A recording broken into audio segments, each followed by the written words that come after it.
로마서 8장 1절로 11절 다 같이 함께 읽어봅니다. 시작.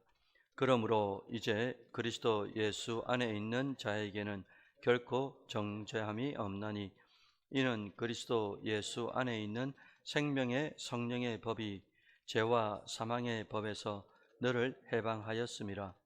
율법이 육신으로 말미암아 연약하여 할 수 없는 그것을 하나님은 하시나니 곧 죄로 말미암아 자기 아들을 죄 있는 육신의 모양으로 보내어 육신의 죄를 정하사 육신을 따르지 않고 그 영을 따라 행하는 우리에게 율법의 요구가 이루어지게 하려 하심이니라.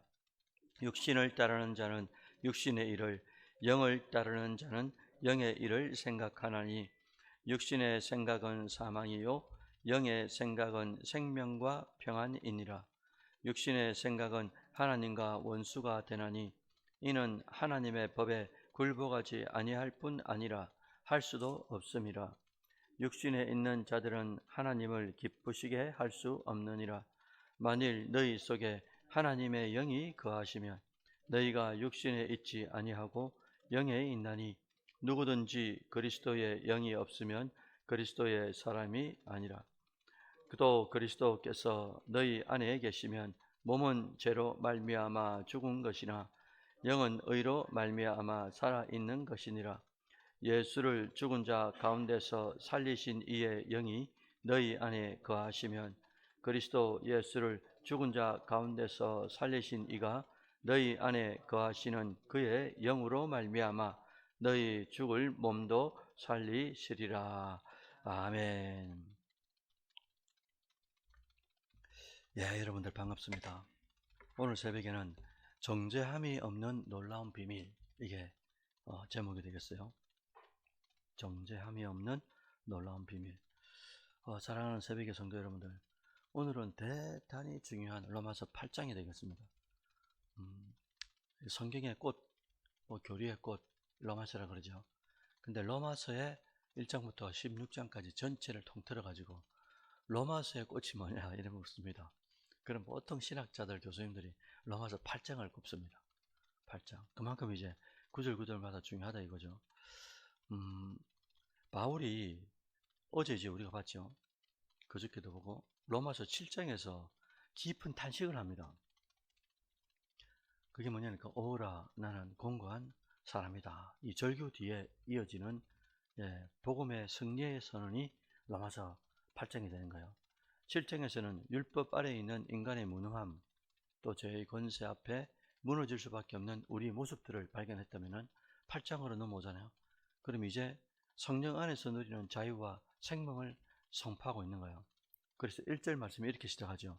그러므로 이제 그리스도 예수 안에 있는 자에게는 뭐가 없다고요? 결코 정죄함이 없다 이렇게 말씀하셨어요. 자, 새벽 성도 여러분들, 이 얼마나 놀라운 선언인지 모릅니다. 우리는 여전히 부족하고요, 또 완전하지 않고요, 또 죄의 흔적들이 우리를 얼마나 추적하는지 몰라요. 근데 예수 안에 있다는 사실 하나, 이것 때문에, 예수 안에 있다는 이거 하나 때문에 정죄 없음이라는 엄청난 은혜를 누리는 겁니다. 사단은 여전히 우리를 고발하죠. 거기다가 우리 양심은 또 우리를 책망합니다. 또 세상은 우리를 정죄할 수 있잖아요. 그러나 예수의 십자가 보혈로 덮여있는 자에게 하나님은 주일날 말씀드린 것처럼 강가하심의 은혜, 이것을 통해 가지고 뭐가 없다고 하신다니까? 정죄 없다. 이걸 이제 선포하신다는 거예요. 이것이 바로 우리가 반드시 붙잡아야 되는 복음 중에 복음이다 이겁니다. 그래서 여러분, 우리가 한 가지 정확하게 붙잡고 넘어가야 되는 부분들이 있는데요. 그게 뭐냐니까 1절에 나왔죠. 예수 안에 있는 자에게는 어떤 현상이 일어난다 라고 말씀하셨습니다. 그게 이제 정죄함이 없다라는 현상이잖아요. 자, 그래서 우선 우리가 정죄가 무슨 뜻이냐 이거예요. 찾아봤습니다. 찾아보니까 법정에서 죄가 드러났어요. 법정에서 판결을 하는데 판결 중에 죄가 드러난 겁니다. 죄가 있으면 여러분 뭐가 따라옵니까? 차벌이 따라오잖아요. 벌이. 그죠? 그래서 그 도스토옙스키인가 죄와 뭡니까? 벌이라 그러죠. 죄와 벌. 죄가 있으면 반드시 뭐가 따라온다고요? 형벌이 따라오는 거예요. 그래서 법정에서 죄가 드러나 가지고 형벌이 선고되는 상태, 이걸 이제 정죄라고 한다 그래요. 이때 형벌은 하나님 입장에서 보면 뭐냐니까 죄에 대한 하나님의 공의라고 표현합니다. 신학에서. 맞잖아요. 죄가 있으면 어떻게 된다고요? 죄의 삭은 사망이라 했으니까 반드시 형벌이 붙잖아요. 벌이. 이게 하나님 입장에서는 이게 공의가 되는 거죠. 왜? 제가 죄를 그냥 넘어갈 수 없으니까 하나님은. 그 형벌을 받아야 할 모든 인류의 죄인을 위해서 예수님이 어떻게 하십니까? 대신 그 형벌을 받으신 거죠. 20년 전에 갈보리 언덕 십자가에서 대신 죽어주셨습니다. 쉽게 말해서 죄에 대한 형벌을 예수님께서 대신 감당하셨다는 거예요. 이걸 여러분 뭐랍니까? 이걸 대속이라 그러죠. 구속이라 그러죠. 대신 바쳐진다 이 말입니다. 여기서 놀라운 일이 일어나는데요. 잘 들어보십시오. 죄에 대한 형벌은 예수님이 받으셨어요. 이러고 끝난 줄 알았습니다. 끝난 게 아니었어요. 그런데 예수님이 대신 받으신 형벌을 저분이 죽을 수 없는 분인데 저분이 저렇게 죽는 저 형벌이 나를 위해서 죽으신 거다. 이걸 믿는 자에게 뭐가 부여가 되냐니까 의롭다는 게 부여되는 거예요. 오늘 10절에 딱 정확하게 말하고 있습니다. 1장 10절에서. 우리에게 예수님이 죄를 가져가신 것 뿐만 아니라 그거로 끝난 게 아니었어요. 근데 예수님만이 가지고 있는 의로움을 우리에게 믿음이라는 루트, 믿음이라는 통로를 통해 가지고 우리에게 오토매틱으로 탁 들어왔다 이거예요. 우리가 믿었기 때문에 저분이 저 죽을 수 없는 분인데 죽었다. 그럼 내 죄를 진짜 가져가셨다는 거구나. 이 믿음의 이론 있죠. 이게 믿어지는 순간에 예수님이 가지고 있는 그 의로움이 우리에게 그대로 주어지는 겁니다.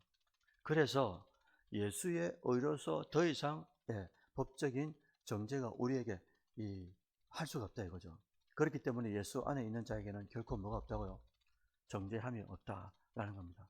제가 예를 들어서 이걸 청년들한테 좀 이렇게 시근이 든 친구들한테 이야기를 하지 않습니까? 그럼 청년들이 반드시 이렇게 질문합니다. 이런 뭐라고 질문하겠습니까? 목사님. 그러면은 뭐 과거에 지은 죄는 그렇다 칩시다. 현재 짓고 있고 오늘 밤에도 지을 죄가 있고 10년 후에 20년 후에 죽기 직전에도 죄를 지을 텐데 그 죄들은 앞으로 지을 죄들은 어떻게 되냐 이거예요. 그것도 정죄함이 없다는 것이 포함이 됩니까? 이렇게 질문을 노련하게 한 겁니다. 그럼 제가 뭐라고 대답하겠습니까? 당연히 정죄함이 없다 이거죠. 내 과거의 죄나 지금의 죄나 미래의 죄나. 예수님이 언제 죽었다고요? 내가 태어나기 전부터, 그죠? 주일날 말씀드리지 않습니까? 감가심의 은혜에 대해서 말씀드리면서 예수님이 이미 2000년 전에 뭐 하셨냐니까 죽으실 때 내가 태어나기도 존재하기도 전인데 이미 나의 죄에 대한 형벌을 이미 상결제를 해버렸어요. 이미 결제를 다 해버렸다니까요. 그러니까 내가 이 땅에서 어떻게 사는지 그게 사실은 상관이 없이 이미 예수님께서 다 결제를 하셨습니다. 그렇기 때문에 앞으로 짓는 죄나 과거에 지은 죄나 지금 짓는 죄나 그게 상관없이 예수님께서 이미 선결제를 하셨다라는 걸 우리가 잊으면 안 된다는 거죠. 자, 여기서 또 질문이 나와요. 조금 또 시간이 된 친구들이 뭘 하냐니까. 목사님, 그러면은 뭐 예수님께서 선결제 다 하셨다 했으니까 마음대로 살면 됩니까? 그래서 여러분들 그저께 우리가 로마서 6장 1절에 보시면 야야 은혜를 더하기 위해서 우리가 죄를 지을 거냐 이런 표현이 나오죠. 6장 15절에서도 그런 말씀 똑같이 하거든요. 그래서 우리가 은혜를 더하기 위해서 왜? 죄가 있는 곳에 은혜가 더한다고 그랬기 때문에 이걸 역으로 우리가 이용한다고. 그럼 은혜를 더하려면 죄를 지어야 되니까 내가 계속 죄 지어가면서 봐라 야야 오집사 야 니 참 복되다. 니 그 죄도 하나님이 은혜 주려고 지은 거다. 됩니까 안 됩니까 이게 틀린 거예요. 원래 말이 맞아. 맞긴 맞아요. 죄를 지었다 하더라도 하나님의 은혜가 계속 따라오는 건 맞아요. 근데 이게 의도적으로 우리가 죄를 짓고 봐라 하나님께서 우리 은혜를 베푸신다. 이게 이제 맞지 않다는 거죠. 이게 진짜 하나님의 은혜를 우리가 받은 사람들은 어떻게 죄를 지을 수가 있겠습니까? 그래서 이때 제가 뭐라고 말씀드렸냐니까 자유라는 게 죄를 지을 수 있는 자유가 아니고 무슨 자유라고 말씀드렸는지 기억납니까? 순종할 수 있는 자유라고 말씀드렸어요. 은혜를 받은 사람들은 그때부터 우리가 어떤 자유를 누리느냐, 물론 정죄함도 없지만 그 이후에 또 뭐가 있냐면 순종할 수 있는 자유를 우리에게 주셨다는 겁니다. 이게 엄청난 이제 복음인 거예요. 그래서 은혜 받은 자의 태도가 은혜를 더하기 위해서 죄를 짓는 게 아니고 오늘 본문에 나온 것처럼 정죄함이 없다라는 것을 우리가 진짜 받았다면은 그 받은 그 은혜 때문에 더욱더 거룩하게 살려고 애쓰고 힘쓰고 노력하게 된다는 거죠. 그래서 오늘 본문 2절에 보니까 정죄함이 없는 그 이유를 정확하게 설명하세요. 2절에서 보니까 이는 그리스도 예수 안에 있는 어떤 법이요? 생명의 성령의 법이. 또 어떤 법이 나옵니까? 죄와 사망의 법에서 너를 뭐 했다고요? 해방했다. 이렇게 이제 말씀하시는 거예요. 생명의 성령의 법이 죄와 사망의 법에서 너를 해방했다. 지금 8장에서 계속 두 가지를 대조 비교합니다. 육체, 그 다음에 뭐 영, 그 다음에 뭐 죽는 거, 살리는 거, 생명과 사망, 또 뭐 이런 것들이 계속 이제 반복돼요. 그 8장 2절에서 딱 말씀하시잖아요. 생명의 성령의 법과 죄와 사망의 법을 이제 대조하고 있는 겁니다. 자백 성도 여러분들, 우리가 쭉 이제 로마서 1장부터 봐왔어요. 율법은 거룩합니까? 안 거룩합니까? 거룩하죠. 선하죠. 근데 우리를 살릴 능력이 있습니까? 라고 물으면 어떻게 대답합니까? 살릴 능력이 없다 그랬죠. 다만 뭐 한다고요? 죄를 죄가 되도록 깨닫게 하는 거울의 역할밖에 못한다 아닙니까? 그래서 율법은 죄를 드러내고 심판을 선언할 뿐인 거예요. 네가 죄가 있다 라고 정죄한단 말이죠. 아까 정죄에 대해서 제가 말씀드렸죠. 그러나 성령은 우리 안에서 새로운 걸 만드는 거예요. 새로운 법을 만들고 성령의 법을 주셨다라는 겁니다. 그래서 죄와 사망의 사슬을 성령께서 끌어내버리는 거예요. 이것은 단순히 과거의 제사함에서 그치는 게 아니고요. 지금 현재의 삶도 그렇고 앞으로의 삶까지도 성령께서 죄의 권세를 이기게 하신다라는 의미를 내포하고 있는 겁니다. 마지막 절 한번 보시겠어요? 오늘 본문의 11절 마지막 절 보시면 예수를 죽은 자 가운데서 살리신 이의 뭐가요? 영이 어디 가합니까? 우리 안에 가죠. 너희 안에 거하시면 그리스도 예수를 죽은 자 가운데서 살리신 이가 누가 살리셨는데요? 성령이 살리신 이가 너희 안에 거하시는 그의 영으로 말미암아 어떻게 한다 했습니까? 똑같이 너희 죽을 몸도 살린다 라고 이제 말씀하신 거예요.